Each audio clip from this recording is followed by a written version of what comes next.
श्री शिवाय नमस्तुभ्यम। हम सबको पता है कि आज है 3 अप्रैल यानी कि नवरात्रि का छठा दिन, साथ ही साथ आज है गुरुवार का दिन। तो आप सभी को अपनी फैमिली की, अपनी परिवार की खुशियों के लिए आटे का एक तुलसी दीपक चुपचाप अपने घर पे लगाना है, जिससे माँ तुलसी की कृपा तो आपके ऊपर बना ही रहे। साथ ही साथ नवरात्रि का छठा दिन है, साथ ही साथ गुरुवार का दिन है, तो माँ सती और माँ दुर्गा की भी कृपा आपके ऊपर और आपके पूरे फैमिली के ऊपर हमेशा बनी रहेगी। ठीक है ना। इसी की बात इस पूरी वीडियो में हम लोग करेंगे, पूरा देखिएगा जिससे जानकारी आपको अच्छे से मिल पाए, है ना। देखो, नॉर्मल डेज में हम लोग क्या बात करते हैं कि जब भी हम तुलसी दीपक को लगाते हैं तो आप सभी लोगों को ज़रूरी नहीं होता है कि आटे का ही दिया लो, बट आज के इस उपाय में हम सभी को ज़रूरी है कि आटे का ही दिया लेना है।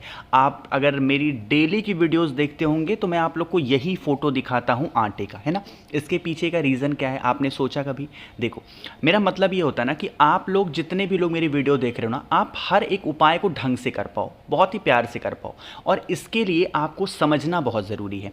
ये फ़ोटो दिखाने का मेरा पर्पज़ ये होता है कि ज़रूरी नहीं होता है कि अगर इस शेप की मैं फ़ोटो दिखा रहा हूँ तो आपको ऐसा ही दिया बनाना है, नहीं, बिल्कुल भी नहीं।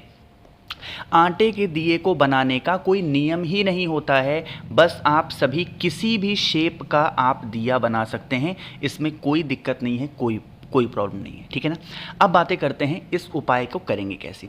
विशेष दिन है, गुरुवार का दिन तो माँ तुलसी का होता है, भगवान हरि का माना ही माना जाता है, ऊपर से नवरात्रि है, तो जब विशेष कोई तिथि पड़ती है तो आटे के दीपक में नॉर्मली हम घी का इस्तेमाल नहीं करते हैं, बट आज के दिन हमें घी का इस्तेमाल करना। अगर घी नहीं मिलता है, मान लो बहुत खोज रहे हो, गौ माता का घी नहीं है, तो आप तिल के तेल का इस्तेमाल कर सकते हो। ठीक है ना।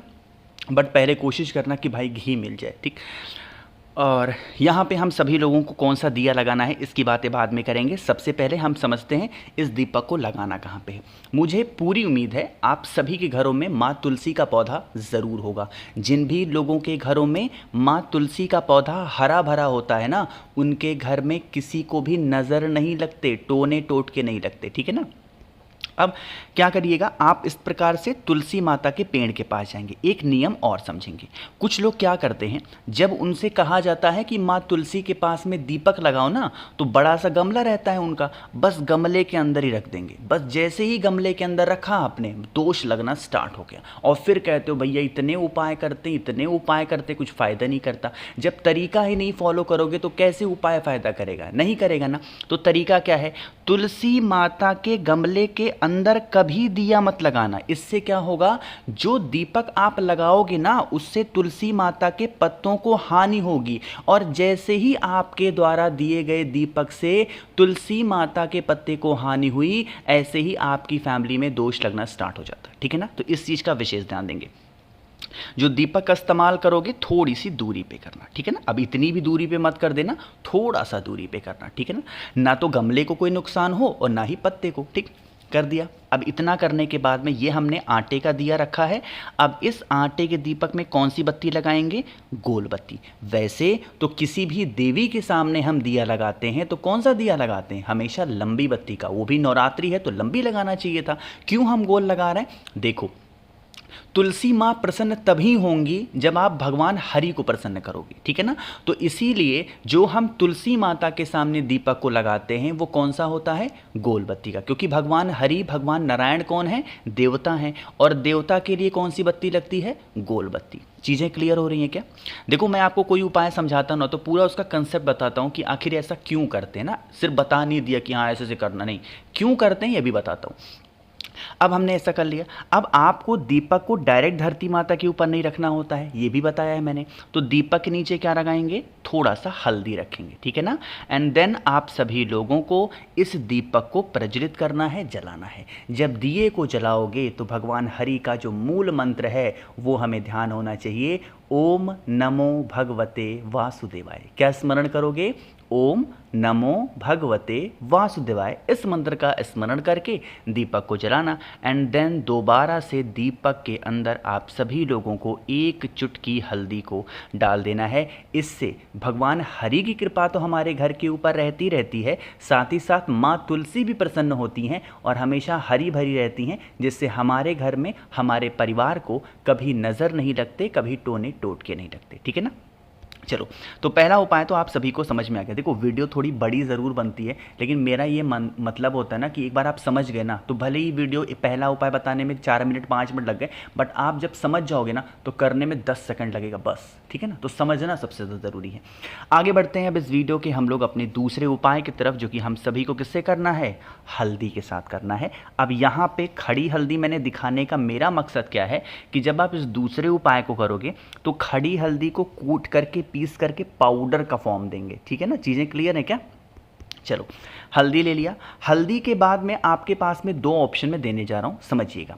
सबसे पहले यहां पे आप सभी को दूध दिखाई दे रहा है, या तो अगर आपको गौ माता का दूध मिल जाता है तो बहुत अच्छी बात है, और गौ माता का दूध नहीं मिलता है तो कमल गट्टा लेना। दोनों नहीं लेना, या तो दूध लेना या कमल गट्टा लेना, ठीक है ना। अब हाँ, अच्छा, इसके मैंने फ़ायदे नहीं बताए ना। यह उपाय होगा आपके घर को नज़र से बचाने के लिए। देखो, ऐसे कुछ होता नहीं कि नज़र कोई लगा देगा। महादेव के भक्त हो, कैसे नज़र लग सकती है, बट हाँ, हाय ज़रूर लगती है। हाय कैसे लगती है, वाह देखो उनके घर के बच्चे कितना कमा रहे हैं, उनके घर में देखो कितनी गाड़ियाँ हैं। ये सब क्या होता है पता है आपको, ये हाय होती है। ये कोई नज़र नहीं लगाता कि किसी ने कुछ कह दिया तो नज़र लग गई, नहीं, ये हाय होता है। तो हाय ना लगे आपके घर में, इसलिए हम करते हैं। तो छोटे बच्चे जो होते हैं ना, उनके गले में जब वो देखो थोड़ा सा बड़े हो जाते हैं, लगभग 5-6 महीने के बच्चे होते हैं, तो उनके गले में क्या पहनाया जाता है, हाय पहनाया जाता है। तो इसीलिए पहनाया जाता है कि बच्चों को नज़र ना लगे ना। तो आपको समझ में आ गया, हल्दी ले लिया, या तो दूध लेना या कमल गट्टे लेना, एंड देन दोबारा से कहाँ पे आओगे, तुलसी माता के पेड़ के नीचे। नॉर्मल सा उपाय है, प्यारा सा। सबसे पहला काम करना है, तुलसी माता की ही जड़ में अगर दूध आपने लिया है, दूध के अंदर हल्दी डाल करके जो भी व्यक्ति गुरुवार के दिन तुलसी माता की जड़ में मात्र 1 चम्मच दूध समर्पित करता है, उनके घर में कभी नज़र नहीं लगते, और साथ ही साथ तुलसी माता की 7 परिक्रमा करनी है। बट अगर आपको दूध नहीं मिलता है तो कमल गट्टे को रख करके और उस कमल गट्टे के ऊपर 1 चुटकी हल्दी समर्पित करना है, ओम नमो भगवते वासुदेवाय का स्मरण करके, एंड देन दोबारा से आपको 7 परिक्रमा करनी है, ठीक है ना। दोनों तरीके मैंने आपको बता दिए हैं, करके देखिएगा। बहुत ही इजी सा और प्यारा सा उपाय था, ठीक है ना। चलो, 2 उपाय मुझे ऐसा लगता है आपको समझ में आ गया होगा। आगे बढ़ते हैं अब इस वीडियो के हम लोग अपने तीसरे उपाय की तरफ, और यह उपाय आपकी इच्छा की पूर्ति के लिए होगा। इससे स्पेशल, इससे प्यारा उपाय आपको नहीं मिलने वाला, ठीक है ना। समझने की कोशिश करते हैं, लेकिन उससे भी पहले एक छोटा सा काम और करना है। याद है ना कौन सा काम, जल्दी से वीडियो को लाइक करना है। जिसने अभी तक चैनल को सब्सक्राइब नहीं किया, जल्दी से करिए चैनल को सब्सक्राइब, और ज़्यादा से ज़्यादा लोगों तक इस वीडियो को शेयर भी करना, ठीक है ना। देखो भाई, हमें यहाँ पे कुछ चीज़ें लेनी हैं और फिर समर्पित कहाँ करना है, सारा खेल यहीं पे है। आपको लेना है यहाँ पे लौंग का जोड़ा। कितने जोड़े, 2 जोड़े। 2 जोड़े का मतलब कितना हो गया, 4 लौंग। चीज़ें क्लियर हैं क्या। 2 जोड़ा लेना है, 2 जोड़े का मतलब 4 लौंग लेना जिसके फूल लगे हुए हों, ठीक। इतना करने के बाद में आप सभी को काली मिर्च की भी आवश्यकता पड़ेगी, तो 5 काली मिर्च लेना। 2 जोड़े लौंग के और 5 काली मिर्च लीजिएगा। इसे लेकर के आपको चले जाना है महादेव के शिवलिंग के पास में। जल वगैरह आपकी मर्जी हो चढ़ा देना, नहीं मर्जी है कोई दिक्कत नहीं है, लेकिन जल ज़रूर चढ़ाया करो भाई महादेव को। मैं बताऊं या ना बताऊं, बट आप एक कॉमन सेंस लगाया करो। जब भी महादेव के सामने कोई उपाय करो ना, जल जरूर चढ़ाया करो। तो सबसे पहला काम जल चढ़ाएंगे। जल चढ़ाने के बाद में जो मैंने आपको लौंग और काली मिर्च दिखाई ना, उसे समर्पित नहीं करना है। फिर क्यों दिखाया मैंने शिवलिंग, देखो आपको शिवलिंग के ऊपर से उन दोनों चीज़ों को अपने राइट हैंड पकड़ेंगे, कहाँ पे, अपने दाहिने हाथ में। शिवलिंग के ऊपर से 7 बार कुंद केश्वर महादेव के नाम से घुमाओगे। कितनी बार घुमाना भाई, कुंद केश्वर महादेव।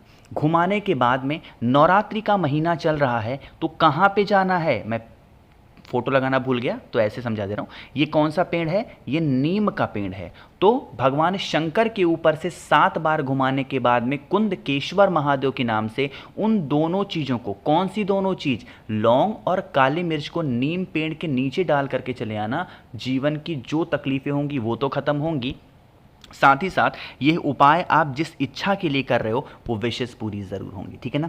आगे बढ़ते हैं इस वीडियो के सबसे आखिरी और बहुत स्पेशल से उपाय की, जो कि हम सभी को करना है, और यह उपाय घर की रोग बीमारी के लिए स्पेशल सा है, ठीक है ना। इसके लिए हम सभी को ज़रूरत पड़ेगी घी की। सभी के घरों में होगा, थोड़ा सा घी लीजिएगा। और भले ही मैंने यहाँ गेहूँ दिखा दिया, अगर आपको गेहूँ मिल जाता है तो वेल एंड गुड, नहीं मिलता है तो चने की दाल ले लो। गिनती नहीं करनी है, 1 चुटकी गेहूँ या 1 चुटकी चने की दाल, दोनों नहीं लेना है, या तो गेहूं लोगे या चने की दाल लेंगे और फिर उसे लेकर के महादेव के शिवलिंग के पास पहुंचेंगे। फेस रखिएगा उत्तर दिशा, नॉर्थ डायरेक्शन। जो आपके पास में क्या है, घी है, उस घी का लेपन करके, और चाहे आपके पास में गेहूं हो या आपके पास में क्या हो, चने की दाल हो, उस व्यक्ति का नाम और गोत्र बोल के महादेव के शिवलिंग के ऊपर समर्पित करके फिर जल चढ़ा देना। जो भी घर की बीमारियां होंगी वो धीरे धीरे खत्म जरूर हो जाएंगी, ठीक है ना। करिएगा ज़रूर। बाकी मैंने भाई कोशिश की है आप सभी को सब कुछ बहुत ही ढंग से अच्छे से बताने की। वीडियो पसंद आई हो तो लाइक करिएगा, कुछ पूछना है नीचे कमेंट सेक्शन में पूछें, और मेरे जितने भी भाई बहन आवाज़ आज मेरी पहली बार सुन रहे हैं, चैनल को ज़रूर सब्सक्राइब करेंगे। श्री शिवाय, नमस्तुभ्यम।